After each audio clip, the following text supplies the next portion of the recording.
Assalamualaikum warahmatullahi wabarakatuh. Perkenalkan, nama saya Rara Wesa Chandra Manwati. Saya dari kelas 3E dengan NIM 240201184. Di sini saya akan menceritakan sedikit tentang artikel yang sudah saya baca yang berjudul Language is a Skin by Roland Barthes. Yang pertama, saya akan menjelaskan tentang latar belakang Roland Barthes terlebih dahulu. Roland Barthes adalah seorang filsuf dan kritikus asal Prancis yang banyak membahas tentang tanda atau makna yang bisa saja disebut dengan pemikiran semiotika. Gagasan Language is a Skin ini muncul dalam bukunya yang berjudul A Lover Discourse Fragments tahun 1977. Di situ, Barthes menceritakan bagaimana bahasa dan cinta itu saling menyatu seperti kulit dan tubuh. Barthes melihat kalau setiap kata bisa membawa emosi dan juga hasrat, bukan hanya makna saja. Jadi, bagi Barthes, bahasa itu seperti tubuh yang bisa merasakan dan membuat orang lain ikut merasakan juga. Selanjutnya, saya akan membahas tentang kata language is a skin. Pada bagian ini, Barthes menjelaskan bahwa bahasa bukan hanya sekedar alat komunikasi. Maksudnya bahasa bukan hanya untuk berbicara atau bertukar informasi, namun juga bahasa berfungsi sebagai kulit yang bisa merasakan dan membuat orang lain ikut merasakan juga. Saat kita berbicara pada orang yang kita cintai, kita tidak hanya bertukar kata, namun juga kita membangun sentuhan emosional. Bahasa menjadi bentuk tubuh yang bisa menyentuh melalui kata-kata. Yang kedua yaitu kata trembles with desire.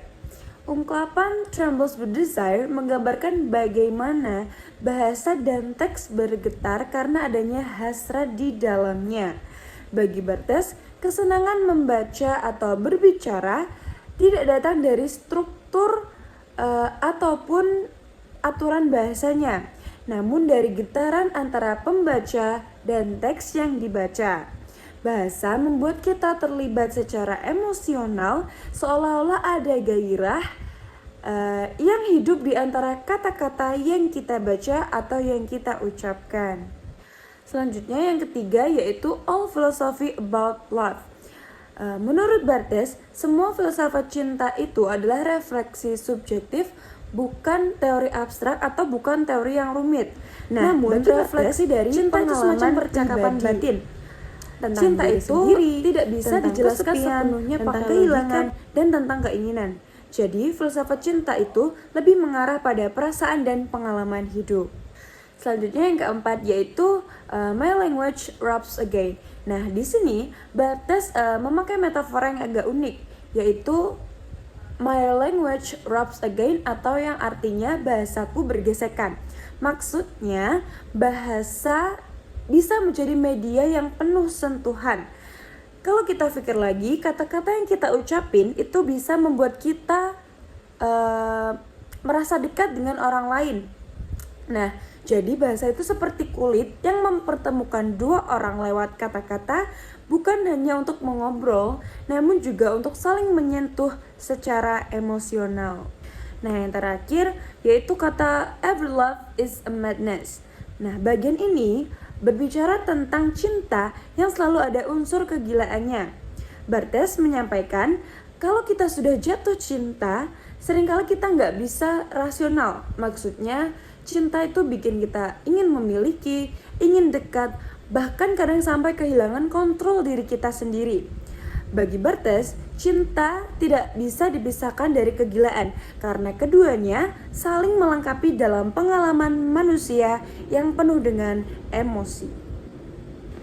Nah, dari kelima kata kunci tadi bisa kita tarik kesimpulan bahwa gagasan language is a skin menunjukkan bahwa bahasa bukan hanya sekedar alat untuk menyampaikan makna, namun juga sebagai sarana untuk merasakan dan menghadirkan kedekatan emosional.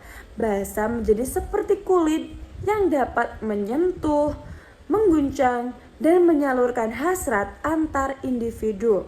Melalui kata-kata, manusia tidak hanya berkomunikasi, namun juga mengekspresikan cinta, kegelisahan, dan keintiman yang tidak bisa dijelaskan oleh logika.